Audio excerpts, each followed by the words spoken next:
Buonasera, bentrovati a Il Sindaco Risponde, l'appuntamento del martedì sera, puntuale 19:30, 20:30 con Il Sindaco Risponde, e questa sera c'è il Sindaco, ovviamente nelle puntate precedenti abbiamo detto che aveva degli impegni istituzionali, non ha potuto venire, e questa sera è di nuovo qui con noi, quindi lo salutiamo. Buonasera Sindaco, buonasera Sergio Giordani. Buonasera a tutti voi. Vi ricordo allora, per interagire con noi, i numeri 049 80 777 53 per le telefonate, 345 33 41171 per i messaggi. Il Sindaco Risponde @gruppotv7.com per l'email. Vi ricordo tra l'altro che siamo anche nella piattaforma di Facebook e quindi potete scrivere e fare delle domande anche da quella piattaforma lì. Allora io inizierei subito, Sindaco, perché oggi Diego Bonavina era a Bruxelles. Padova al 2023 città dello sport, oltre a essere stata città del volontariato anche oggi ha preso questa davvero nuova capitale, sì, perché ho detto sbagliato io, capitale dello sport, e qui andiamo a vedere il promo e poi ne discutiamo con il Sindaco.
Allora, Sindaco, abbiamo anche le immagini, credo, Dennis, che è in redazione, l'immagine di Diego Bonavina con la bandiera di Padova, capitale dello sport, eccola qui. Bellissima. Molto bello, un'altra bella cosa per la città di Padova. Iniziamo da qui.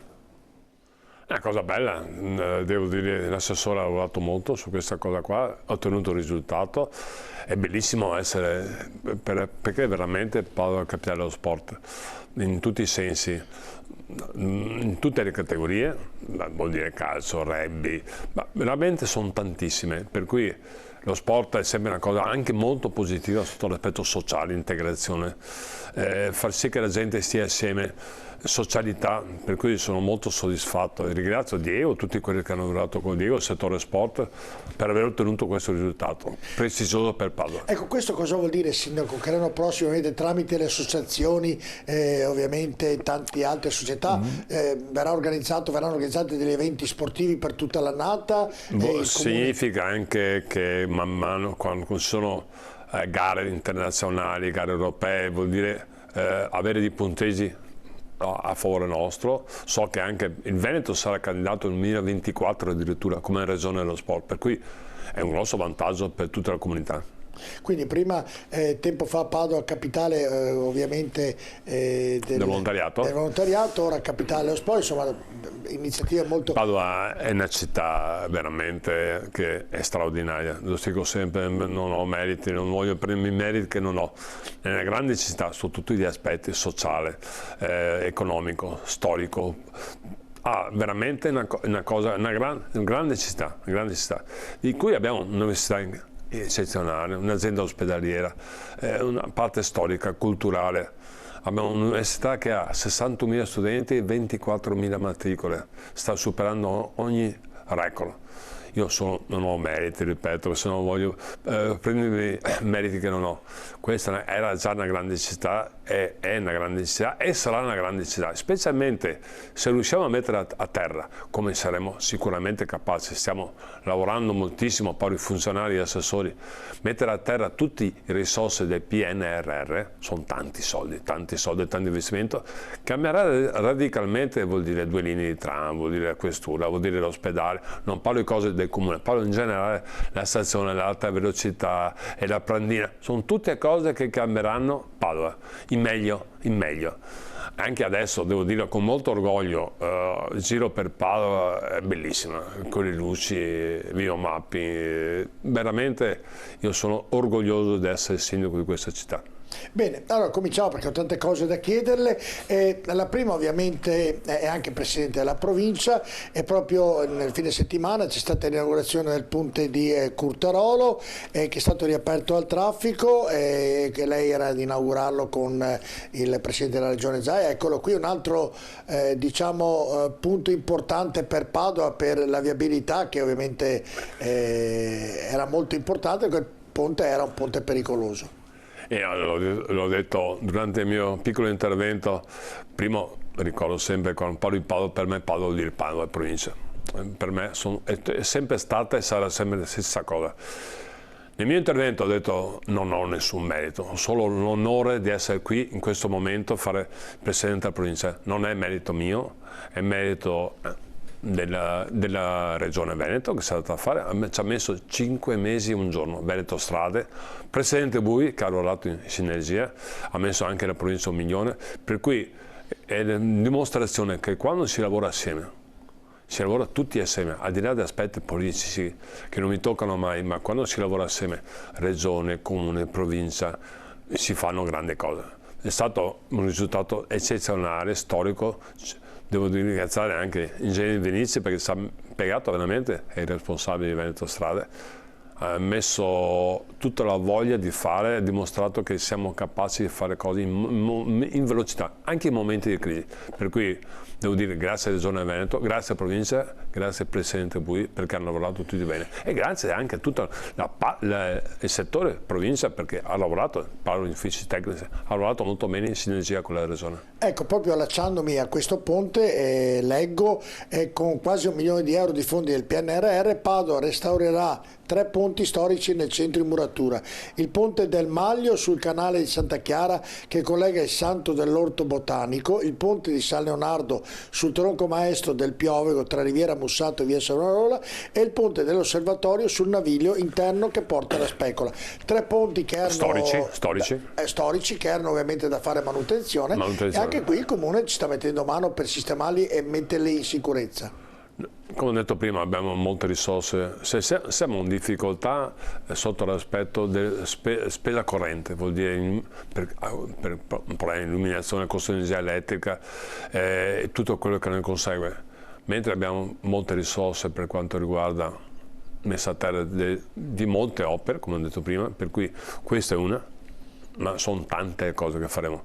E devo ringraziare gli uffici tecnici perché vi garantisco che stanno lavorando con impegno, serietà, professionalità, passione.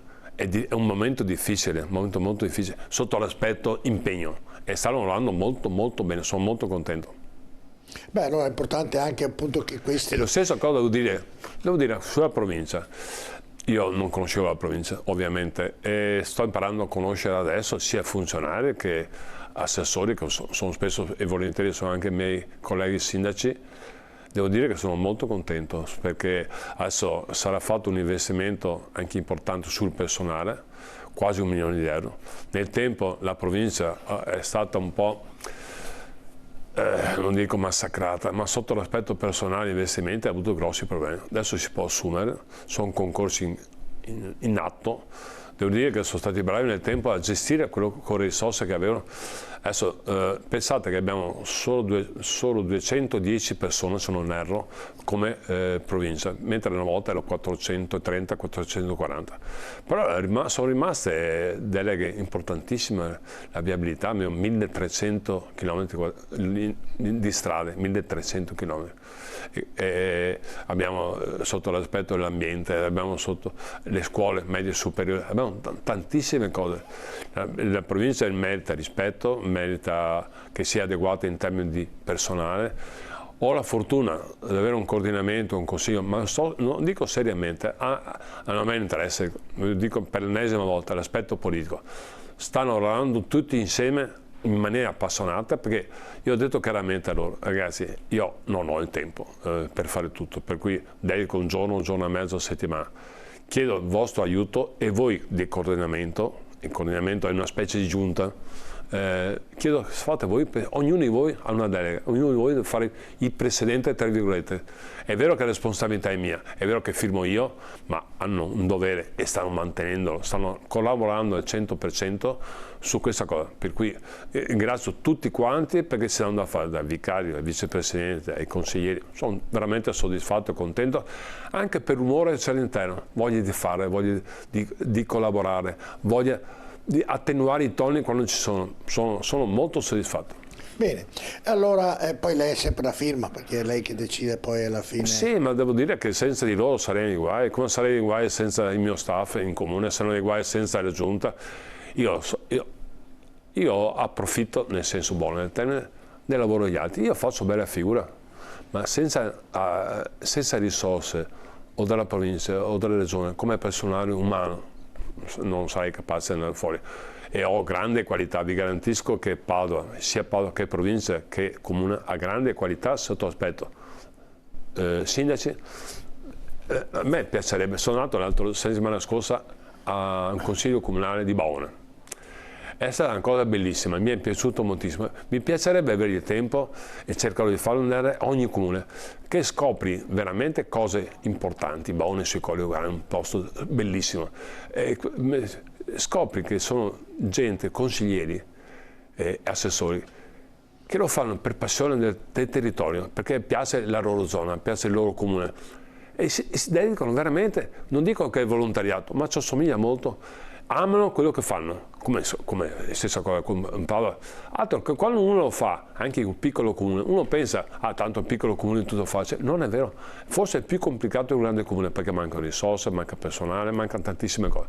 Per cui apprezzo molto i comuni, tutti quanti, i 102 comuni, 101, perché il 102esimo è Paolo. Io spero un po' alla volta, nei limiti del tempo, di darli a vedere uno per uno. Sono andato a fare riunioni perché mi piace essere vicino al territorio. Perfetto. Senti, invece c'è un piccolo problemino che ma è via Friburgo, che è iniziato l'abbattimento dei 119 alberi di via Friburgo per realizzare una nuova barriera fonoassorbente. Ovviamente però ci sono stati gli ambientalisti che hanno iniziato a protestare, si è aggiunto anche l'ex assessora Chiara Gallani. Eccolo qua, vede.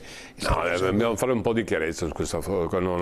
Primo, era un progetto vecchio, che è passato in giunta, è passato in consiglio. Non c'è nessuna idea di fare cose di nascosto, segrete, assolutamente.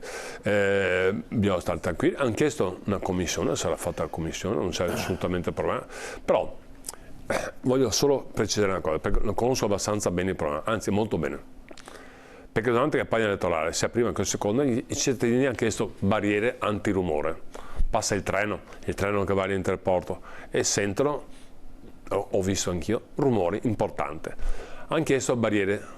Barriere possono essere fatte solo se si abbattono gli alberi. Vi ricordo che è vegetazione spontanea, questa non è vegetazione particolare. Per cui la logica è: facciamo le barriere antirumore. In più mettiamo anche alberature più di quelle che ci sono adesso. A me, ogni volta che viene abbattuto un albero, vi garantisco, ho una sensibilità particolare personale, anche a casa, piuttosto che tagliare una pianta, un albero, faccio qualsiasi cosa. E stessa cosa per quanto riguarda anche Michelizi, Per cui sono state tagliate piante, ma no, perché è stato cominciato alle 6 di mattina, l'impresa aveva già l'appalto da mesi, per cui è iniziato i lavori. Non c'è niente di segreto, però sarà fatta commissione per parlare, per è giusto parlare con i cittadini, confrontarsi, però le barriere antirumore sono importanti. Dalla parte non verso ovviamente la strada via Friburgo, ma dall'altra parte sarà implementato le alberature, i cespugli, sarà ancora più bello e sarà anche, perché? Vi spiego, si poteva fare una cosa sola, mettere barriere antirumore, sono due sistemi, o mettiamo una barriera antirumore tipo autostrada altissima per evitare rumore, ma questa barriera vuol dire fare una base di calcestruzzo importantissima, c'è l'effetto vento, è pericoloso, oppure si fa più bassa con del verde e del terreno. Ho visto personalmente una cosa, ho visto con l'assessore Michelizi e con i tecnici e tutti quanti mi hanno confermato ok, questo è il sistema giusto. Non è bello tagliare, sono perfettamente d'accordo, però saranno messi ancora più alti di quelli che c'erano prima. L'avete spiegato anche alla Gallani questo quindi? Ma Chiara, ma non so, ogni tanto viene strumentalizzato, Chiara è stato un bravissimo assessore, non c'è niente da dire. No, ho detto che nel comunicato è un po'... ma non è vero, la Chiara ha detto solo... La Chiara era a conoscenza, però non amava il progetto, questo è sicuro, questo è chiaro. La Chiara, assessore Gallani, chiedo scusa, conosceva il progetto, ma non piaceva questo progetto, perché se tagliare gli alberi, ogni albero che viene tagliato ovviamente soffriva, però la Chiara sapeva il progetto, era ancora un vecchio progetto, ma io penso trovano in situazioni compensative, ma non c'è nessun problema. Senta, l'ultimo sull'argomento, le spese vanno a carico del comune oppure vanno a carico delle ferrovie? Quella barriera? Comune assolutamente. Comune. Allora qualcuno dice dovrebbe fare ferrovia, certo. Sono d'accordo, però ora che facciamo con le ferrovie penso passare 2 o 3 anni, non perché le ferrovie sono poco attive, ma i tempi sono lunghissimi. Questo è il treno che va all'Interporto. Sì, no, certo, lo conosco bene, perché delle volte, sai, io passavo una volta perché la facevo tutti i giorni prima che chiudessero le strade e addirittura delle volte chiudevano le sbarre e non passava il treno. Non più, adesso non lo più, però non passava il treno, ho capito. Questo non è vero. No, è vero, è capitato a me. Andiamo ma ancora anni fa, non ultimamente. Andiamo in pubblicità e poi ovviamente leggeremo i messaggi mandati dai nostri telespettatori e cittadini padovani tra poco.